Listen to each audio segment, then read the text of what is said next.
Selamat siang Ibu, perkenalkan nama saya Tania Mutiara Widiarini dengan NIM 012 011 068 dari Keperawatan Angkatan 2020.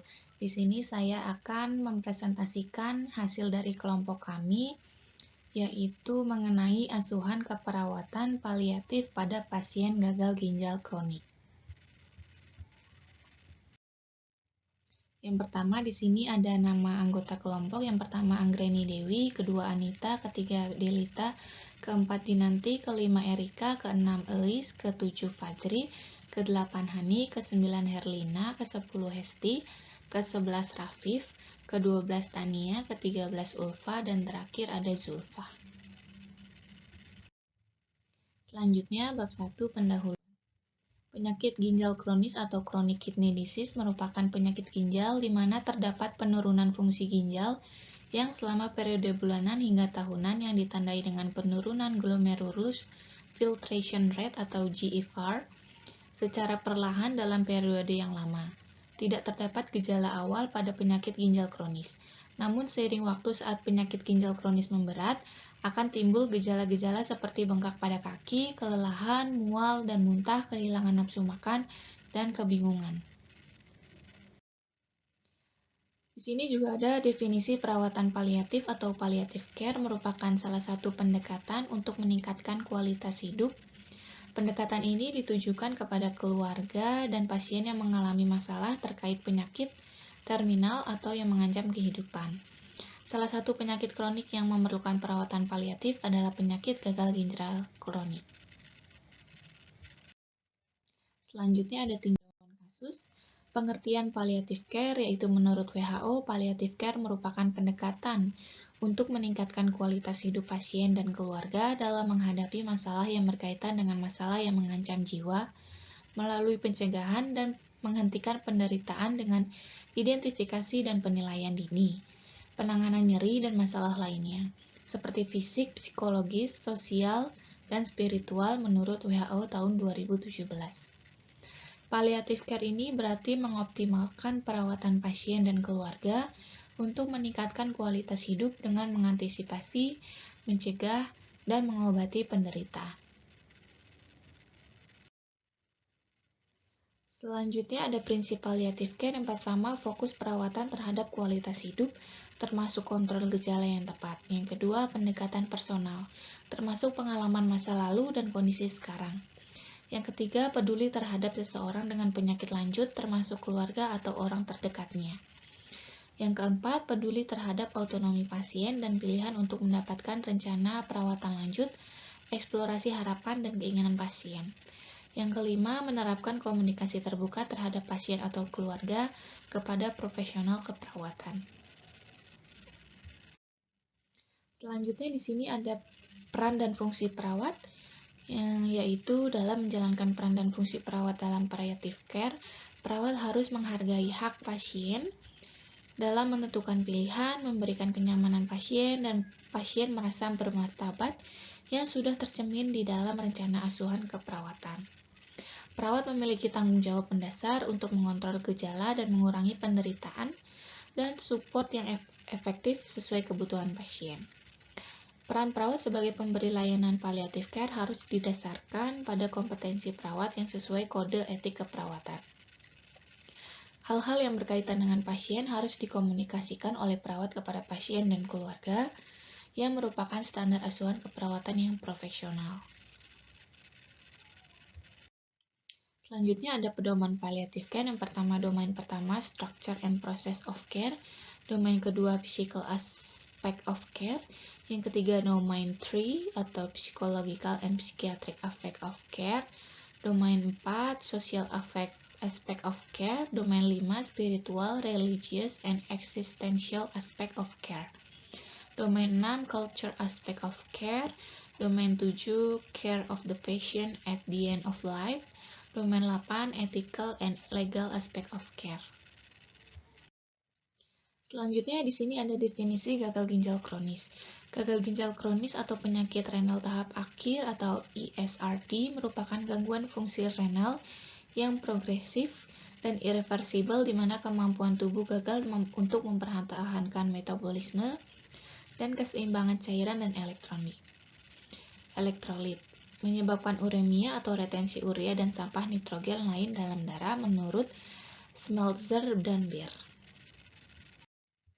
Selanjutnya ada etiologi atau penyebab gagal ginjal kronis. Yang pertama, kurang minum, kedua, minum beralkohol, yang ketiga, tekanan darah tinggi, yang keempat, infeksi penyakit, yang kelima, penyakit bawaan, yang keenam, batu saluran kencing, yang ketujuh, mengonsumsi obat-obatan secara berlebihan. Selanjutnya ada klasifikasi gagal ginjal kronis. Yang pertama, stadium 1, penurunan cadangan ginjal pada stadium kadar kreatinin serum normal dan penderita asimptomatik. Stadium 2, insufisiensi ginjal di mana lebih dari 75% jaringan telah rusak. Blood urea nitrogen atau BUN meningkat dan kreatinin serum meningkat. Stadium 3, gagal ginjal stadium akhir atau uremia atau Doki merekomendasikan pembagian CKD berdasarkan stadium tingkat penurunan LFG.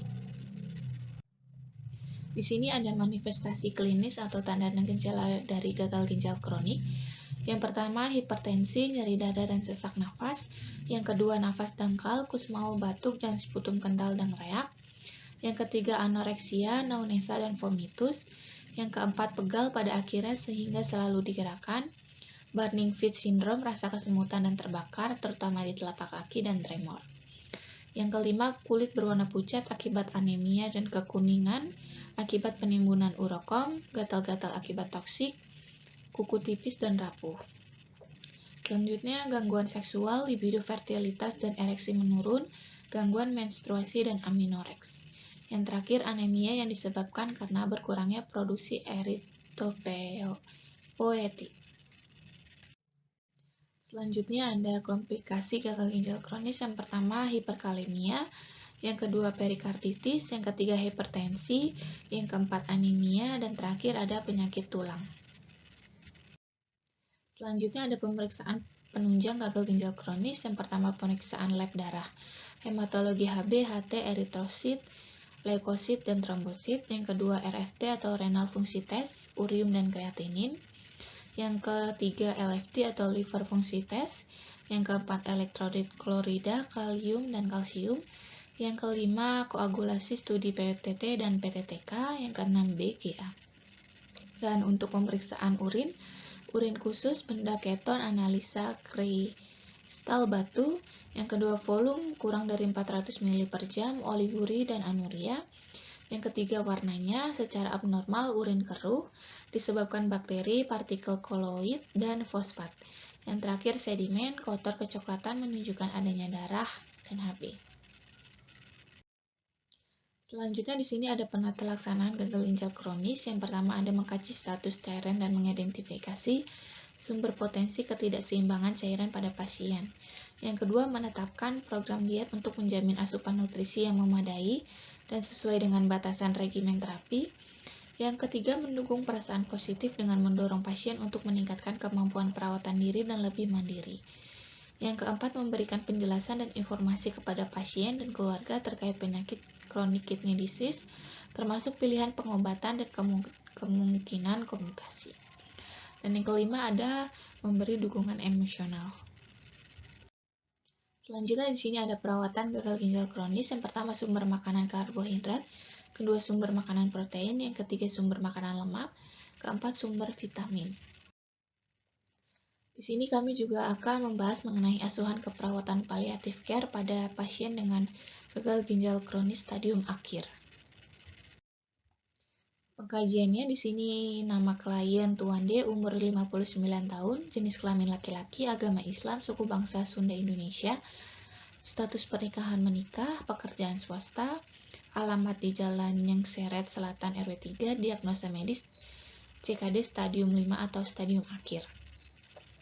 Dengan diagnosa gagal ginjal kronis stadium akhir atau stadium 5 dan menjalani hemodialisa rutin sampai sekarang, klien mengeluh sesak napas sudah 2 hari, bengkak di kedua tangan dan kaki, BAK tidak lancar, air kencing sedikit dan berwarna keruh, mual-mual, nafsu makan menurun, lemah letih lesu, klien makan dan minum sedikit, aktivitas berkurang, tidur terganggu karena sesak nafas, tidak ada keluhan nyeri. Dan klien juga mengatakan cemas akan penyakit yang dideritanya dan takut akan kematian dan efek negatif pada gaya hidupnya. Kemudian klien juga mengeluh dan keluarga telah mengetahui mengenai penyakitnya dan klien mengatakan jarang beribadah, sholat, dan mengaji. Selanjutnya di sini ada analisa data. Yang pertama, klien mengatakan menyerahkan semua masalah kesehatannya kepada Tuhan. Klien mengatakan hidupnya sudah tidak berarti, dan untuk data objektifnya, klien dan keluarga nampak melakukan kegiatan spiritualnya. Klien nampak tidak bersemangat, klien nampak tidak ada usaha untuk hidup. Masalahnya gangguan psikologis ketidakberdayaan, untuk penyebabnya karena penyakit terminal, gagal ginjal kronik stadium 5 atau akhir. Yang kedua, data subjektifnya, klien mengatakan cemas akan penyakit yang dideritanya dan takut akan kematian. Untuk data objektifnya, pasien tampak murung, pasien kurang terbuka dengan orang di sekelilingnya.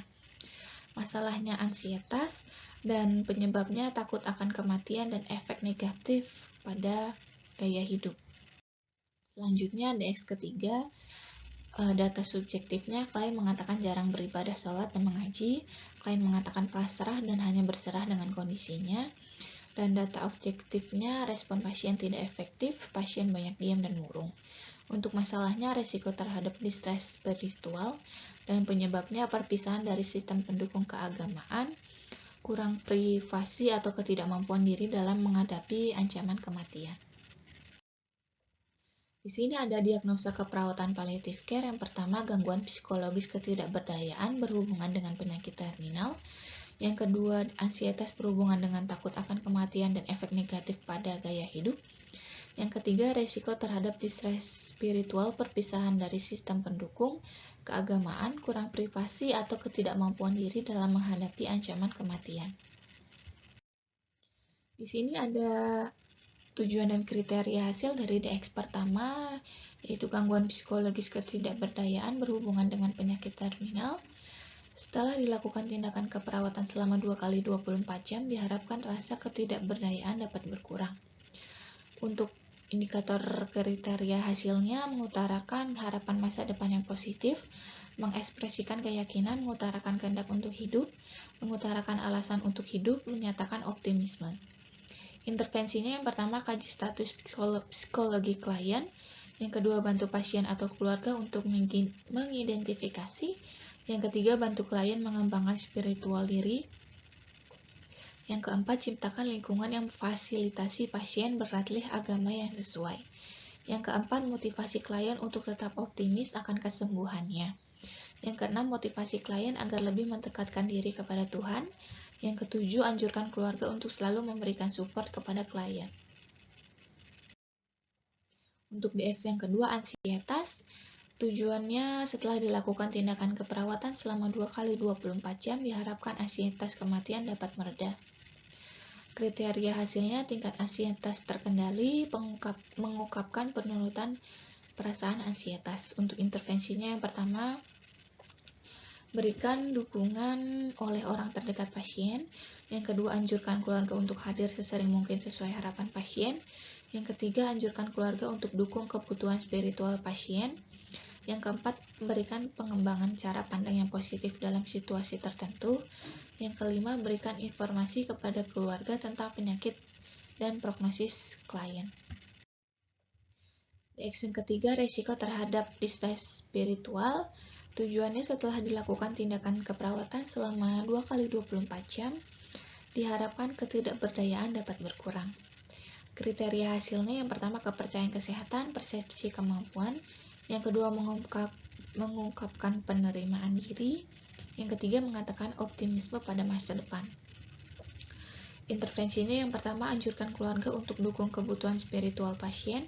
Yang kedua, edukasi tentang pengertian dan penerimaan tentang pentingnya keyakinan dan praktik religius atau spiritual pasien. Yang ketiga, berikan privasi atau ketenangan agar spiritual pasien dapat dilaksanakan.